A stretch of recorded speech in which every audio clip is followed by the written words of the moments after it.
আশা করি তোমরা সবাই সুস্থ আছো, ভালো আছো। আর আমরাও ঈশ্বরের আশীর্বাদে অনেক ভালো আছি। আর কুহুসোনাও ভালো আছে, সুস্থ আছে। তো তোমাদের সাথে তো আজকে একটা আবার সেই পুরানো স্মৃতি, মানে পুরানো দিনের কথা শেয়ার করব। আর টাইটেল আর থাম্বনেলে দেখে তোমরা তো নিশ্চয়ই বুঝতে পেরে গেছো। আর বুঝতে যখন পেরেছো অবশ্যই একটা কমেন্ট করে জানিও যে কীরকম তোমাদের অভিজ্ঞতাটা কীরকম হলো। তো চলো, যখন মেয়েকে তো নিয়ে গেছিলাম ভেলোর সিএমসিতে দেখাতে। তো কলকাতায় তো অনেক জায়গায় দেখিয়েছিলাম। আর ওর সমস্যাটা তো আগেই শেয়ার করেছি, তবুও আরেকবার বলছি। তো ওর যখন 2.5 মাস বয়স তখন তো ওর প্রথম খিঁচুনি শুরু হয়েছিল। আর তখন তো মানে চিকিৎসা খুব খারাপ হয়েছিল, তার জন্য ইমপ্রুভ কিছুই হয়নি, মানে উল্টে ক্ষতি হয়েছিল। তো তারপর আমরা 2019-এ ওকে নিয়ে সিএমসি ভেলোরে গিয়েছিলাম। তো ভেলোরে তো 2022 পর্যন্ত ওকে দেখিয়েছিলাম। তো 6 মাস ছাড়াই যেতে হতো। তো যেতাম, অনেক কিছুই টেস্ট হতো, যতবার যেতাম অনেক কিছু টেস্ট হতো, রক্ত পরীক্ষা, ইজি, মানে নানা রকম গোটা শরীরের একদম বারবারই টেস্ট করা হতো। তো যাই হোক, যা যা করতে বলতেন তা তো অবশ্যই করতে হবে। তো বুঝতেই পারছো, সন্তানকে সুস্থ করতে হলে মা বাবা যা বলবেন ওনারা, ডাক্তারবাবুরা, তাই তো করতেই হবে। তো তাই তো করতাম। তো যখন প্রতিবার যাচ্ছি মোটামুটি মানে ওষুধপত্র তো লেগেই আছে, ছিল তখন। তো অনেক তো ওষুধ খাওয়াতাম দিনে, মানে অগুন্তি একদম ওষুধ খাওয়াতে হতো। তো শেষবার যখন, না শেষবার নয়, শেষের আগের বার যখন গেলাম তখন তো মেয়ের স্পিচ থেরাপি মানে দেখাতে বললেন ওনারা, স্পিচ থেরাপিতে নিয়ে গেলাম। তো যখন ডাক্তারবাবু দেখলেন তো মানে কোনো সমস্যায় বুঝতে পারলেন না যে ও তো চিবিয়ে খেতে পারতো, মানে খাবার ঘিঁটতে পারতো, জিভ বের করতে পারতো, মানে যা যা জিজ্ঞাসা করেছিলেন মোটামুটি ওগুলো ও পারতো। শুধু কি দাদা বাবা এরকম বলতো, মানে দু একটা শব্দ বলতো, আর অন্য কিছু বলতে পারতো না।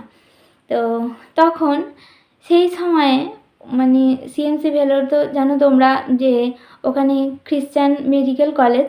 তো আমি দেখতাম যে ওখানে একটা চার্চ আছে, কোনোদিনই ঢুকিনি, মানে কোনোদিন এর ভেতরে যাইনি, পাশ দিয়ে চলে যেতাম।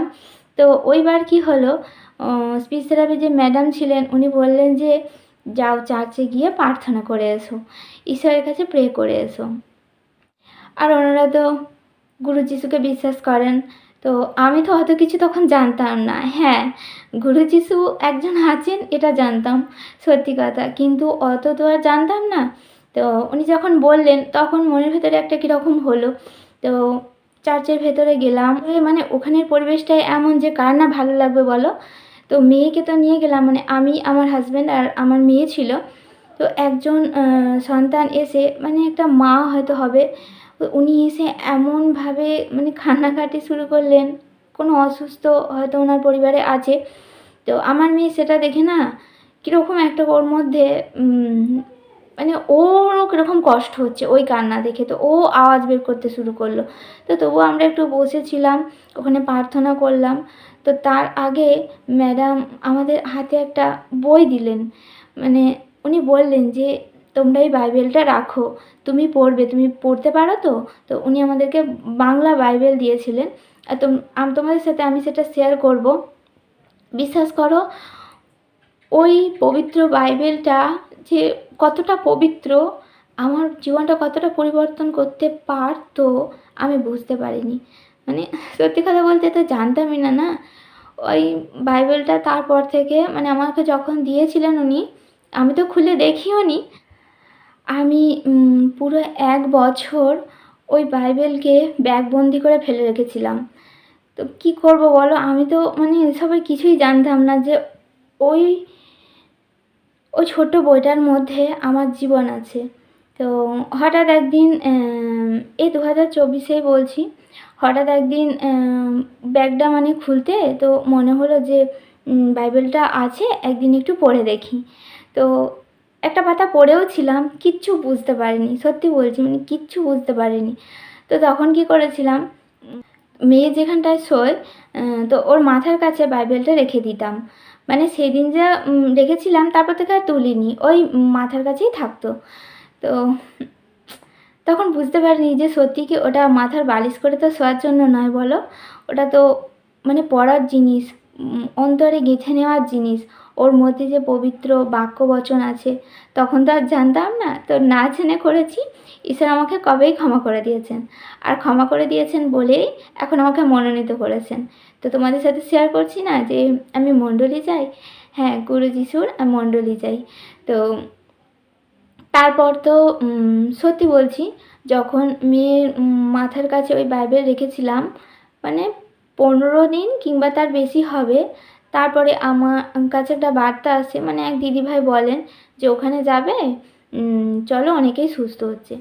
তো আমি তো কোনো কিছুই ভাবিনি, ভাবলাম যে দেখে আসি কী হয় না হয়। তো আর সময় মানে কি সময় কাটানোর জন্য গিয়েছিলাম, কারণ তখন এমনই পরিস্থিতি ছিল, ভালো লাগতো না ঘরের মধ্যে সবসময় বন্দি থাকতে। তো মেয়েকে নিয়ে গেলাম, আর তারপর থেকে কি শুরু হলো আমার মণ্ডলীর প্রতি প্রেম, মণ্ডলীর প্রতি ভালোবাসা, আর তার থেকেই শুরু হলো প্রভু গুরু যিশুর প্রতি প্রেম, প্রভু গুরু যিশুর প্রতি ভালোবাসা। তো এখন তো প্রত্যেকটা দিনই তোমাদের সাথে শেয়ার করছি, মণ্ডলী যাচ্ছি, কারণ ওখানে আমার জীবন আছে, আমার সন্তানের জীবন আছে। তো এখন তো আমরা অনেক সুস্থ আছি, ভালো আছি, শুধুমাত্র প্রভু গুরু যিশুর জন্য। তো তোমাদের সাথে আগে অনেক কিছু শেয়ার করব, এটা কিন্তু রিয়েল লাইফের রিয়েল স্টোরি। তো তোমরা তো অবশ্যই বিশ্বাস করবে, এটা তো আর বানানো কিছু নয়। আর প্রথম দিনেই প্রভু গুরু যিশু ঈশ্বর আমাকে কি দিয়েছেন সেটা তোমাদের সাথে তো অবশ্যই শেয়ার করব। আর প্রত্যেকটা দিন মণ্ডলী যাচ্ছি মেয়েকে নিয়ে, না গেলে খুব মনটা খারাপ হয়। তো ঈশ্বরের কাছে প্রার্থনা করি সকল সন্তান সুস্থ থাকুক, ভালো থাকুক, আর প্রভু যেন সকল অসুস্থ দুঃখ কষ্টের সন্তানদেরকে যেন মনোনীত করে, ঠিক আমার মতো। তো তোমরা সবাই সুস্থ থেকো, ভালো থেকো। আবার পুরানো কিছু কথা, আবার নতুন যে লাইভ, সেটা অবশ্যই শেয়ার করব। তো ভালো লাগলে অবশ্যই পাশে থেকো।